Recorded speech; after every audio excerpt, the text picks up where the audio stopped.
ನಮಸ್ಕಾರ ರೀ ಎಲ್ಲ ಪ್ರೀತಿ ಮಂದಿಗೆ ಕನ್ನಡಿಗನ ಹೃದಯಪೂರ್ವಕ ಸ್ವಾಗತ.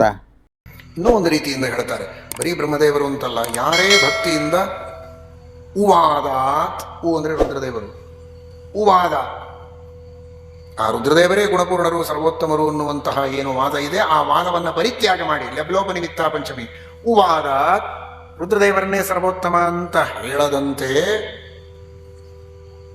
ಯಾರು ಉತ್ತಮ ಶ್ಲೋಕ ಗುಣಾನುವಾದಾತ್ ಅನ್ನುವುದನ್ನು ಬಿಟ್ಟುಬಿಟ್ರು, ಗುಣಾನ್ ಉವಾದ, ಆ ಪರಮಾತ್ಮನ ಉತ್ತಮವಾದಂತಹ ಕೀರ್ತಿ, ಉತ್ತಮರಿಂದ ಹೊಗಳಿಸಿಕೊಳ್ಳಲ್ಪಡುವಂತಹ ಆ ಪರಮಾತ್ಮನ ಗುಣಗಳು, ಅಂತಹ ಪರಮಾತ್ಮನ ಗುಣಗಳನ್ನು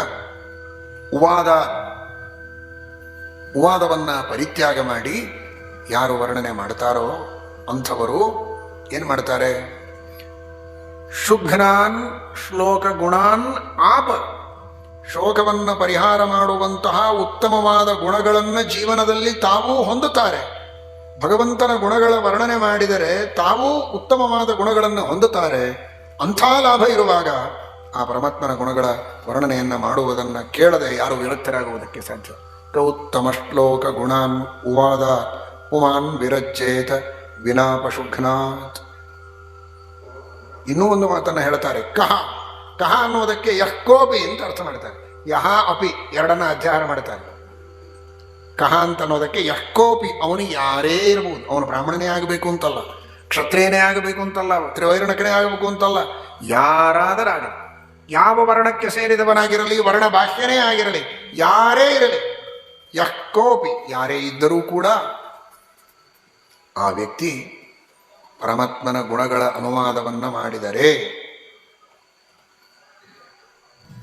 ಆ ವ್ಯಕ್ತಿ ಪರಮಾತ್ಮನ ಅನುಗ್ರಹದಿಂದ ಶ್ಲೋಕ ಗುಣಾನ್ ಆಪ, ಆ ಉತ್ತಮವಾದ ಗುಣಗಳನ್ನು ಅವಶ್ಯವಾಗಿ ಹೊಂದುತ್ತಾನೆ.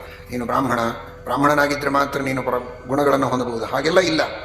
ಕಹ ಯಹ್ಕೋಪಿ ಯಾರೇ ಆಗಿರಲಿ ಅವನು ಉತ್ತಮ ಗುಣಾನ್ ಆಪ, ಪರಮಾತ್ಮನ ಅನುಗ್ರಹದಿಂದ ಒಳ್ಳೆಯ ಗುಣಗಳನ್ನು ಹೊಂದುತ್ತಾನೆ. ಅಂತಹ ಪರಮಾತ್ಮನ ವೀರ್ಯಗಳನ್ನು ನನಗೆ ಹೇಳು, ವೀರ್ಯಾಣಿ ಶಂಸನಃ. ಇನ್ನೂ ಒಂದು ಅರ್ಥವನ್ನು ಸತ್ಯಧರ್ಮರು ಹೇಳುತ್ತಾರೆ, ಇಷ್ಟಾಗಿಯೂ ವಿರಕ್ತನಾದರೆ, ನನಗೆ ಬೇಡಪ್ಪ ದೇವರ ಕಥೆ ಕೇಳೋದು ಬೇಡ ಸಾಕು ಅಂತ ಯಾರಾದರೂ ಅಂದ್ರೆ, ಸಹ ಯಹ ವಿರಜ್ಯೇತ ಸಹ ಕೇ ವಿರಜ್ಯೇತ ಅಂತ ಉತ್ತಮ ಶ್ಲೋಕ ಗುಣಾನುವಾದ ಅಂತಿದೆಯಲ್ಲ, ಕಹ ಅಂತ ಪದಚ್ಛೇದ ಮಾಡೋದಿಲ್ಲ, ಕೆ ಅಂತ ಪದಚ್ಛೇದ ಮಾಡ್ತಾರೆ. ಕೆ ಅಂದ್ರೆ ಸುಖದಲ್ಲಿ.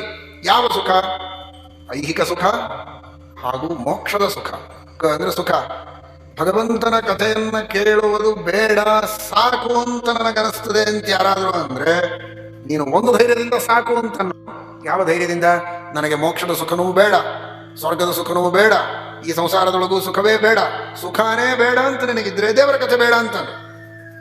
ಸುಖ ಬೇಕು ಅಂತಿದ್ರೆ ಮಾತ್ರ ದೇವರ ಕಥೆ ಸಾಕು ಅಂತನ ಬೇಡ. ಐಹಿಕ ಪಾರಲೌಕಿಕ ಮೋಕ್ಷದ ಎಲ್ಲ ಸುಖಕ್ಕೂ ದೇವರ ಕಥೆಯೇ ಕಾರಣ, ಆ ಭಗವಂತನ ಮಹಿಮೆಯ ಅನುಸಂಧಾನವೇ ಕಾರಣ.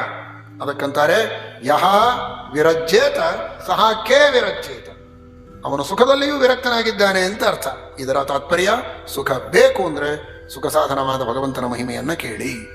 ಅದರಲ್ಲಿಯೂ ಸೂಕ್ಷ್ಮವನ್ನು ಹೇಳ್ತಾರೆ, ಐಹಿಕ ಸುಖವನ್ನ ತಿಳಿಸುವ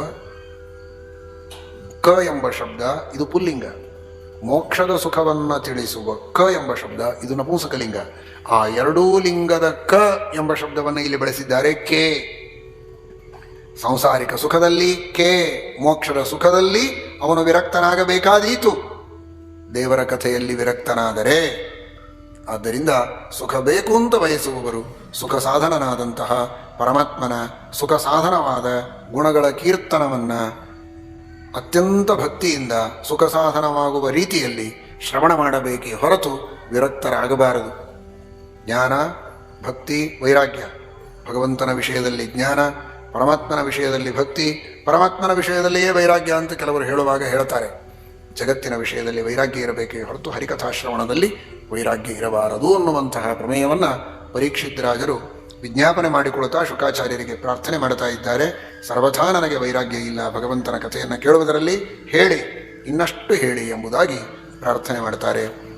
ನಿವೃತ್ತ ತರ್ಷೈರುಪಗೀಯಮಾನ ಭವೌಷಧಾತ್ ಶ್ರೋತ್ರ ಮನೋಭಿರಾಮ ಗೌತ್ತಮ ಶ್ಲೋಕ ಗುಣಾನುವಾದಾತ್ ಪುಮಾನ್ ವಿರಜ್ಯೇತ ವಿನಾ ಪಶುಘ್ನಾತ್.